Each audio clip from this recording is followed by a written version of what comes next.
Hi, so I've decided to do a quick video to explain some of the articles on some of the items in the article, why I've chosen them, maybe sort of emphasize a few different words. If you're watching this on YouTube and you don't know what I'm talking about, I'll put a link in the comments section to the article I've published on LinkedIn, where I have picked some pieces of information from across the internet over the last couple of weeks, linked them to different areas of different assessments on the CIPD qualifications to hopefully give you little examples, maybe statistics, maybe quotes you can use to strengthen your assignments. Right, let's have a little look at what we're going to do to begin with. So let's get onto the articles themselves. All right, first one up is the what's going on with the Bank of America here. Right, so what they have done is they set up an initiative to help with well-being, and you can see already straight away there is some information on here on the size of the studies that they've done. They've broken down the results into different sectors, so there's a few things there they might be able to use when it comes to talking about well-being and engagement and the value add that you get from people practices. The next one down is Amazon and what they're up to in terms of how they are dealing with the labor shortage. There's a little bit about what's going on at Apple as well, but the article goes back to what's happening at Amazon there and quotes some of the figures that they're using. So Amazon appear to be trying to fix their staff shortage by throwing a lot of money at it. So whether you think that's a good approach or a bad approach, maybe you could critically review that. Maybe you think there are alternatives ways to deal with the labour shortage. Hopefully that article will help you out. Next one down on my list, then particularly I think this is helpful if you're in an organisation that deals with consumerism, maybe in retail and some sort of service industry. It looks like families are spending less, so that obviously impacts organizations.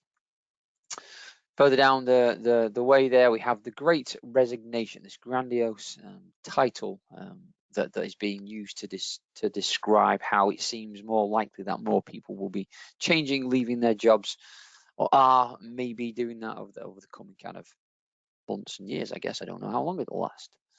But having a look down the page here, there are some figures straight away you can quote from America. I'm sure that you can kind of knit these into your assessments to show the sort of the impact that we're going to get from this Great Resignation, and maybe it'll be jumping off point to some other articles as well. It's a reasonable sized document. There are lots of other links in here that you can see and you can use. Next one on the list then. Okay, so turning back to sort of engagement, retention. There's a word on this article there that I wonder if it meant to be retention rather than intention, but I don't know.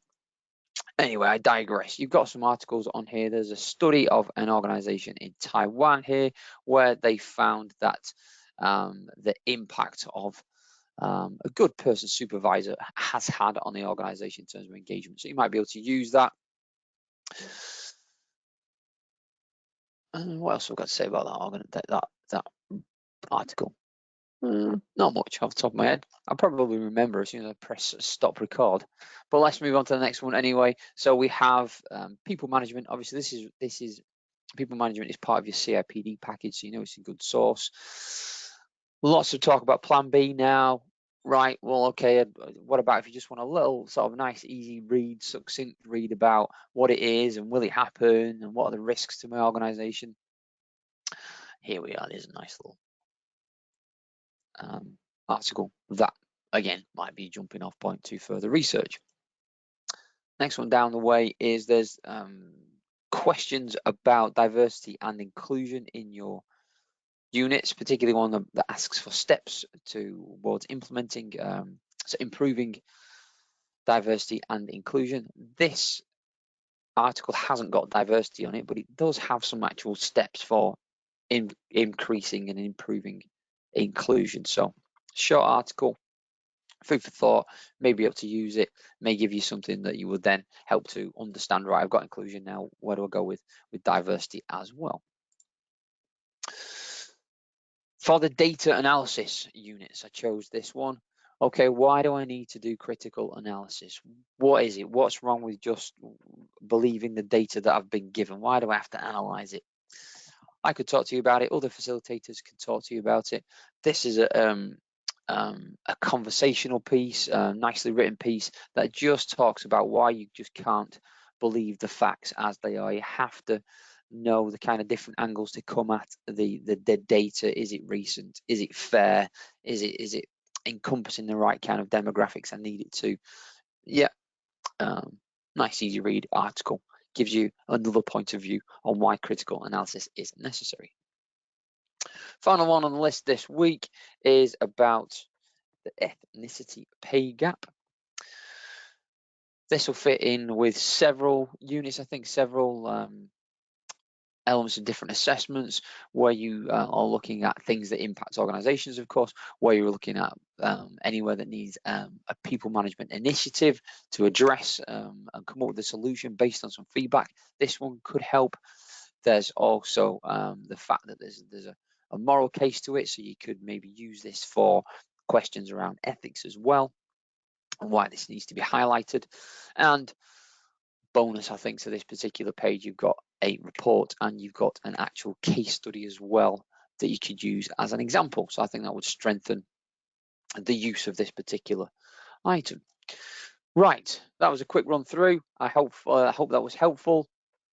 Yeah, I'll put a link in the comments down below. I'll try and come back and do another article again in a couple of weeks. Leave me some feedback in the comments. So let me know if you found any of these useful, which ones you used, which ones you didn't use. That will help me understand what I need to do going forward. And my eyes getting a little bit better now. Right, I hope to sort of see you right in the comments soon, I guess. Bye for now.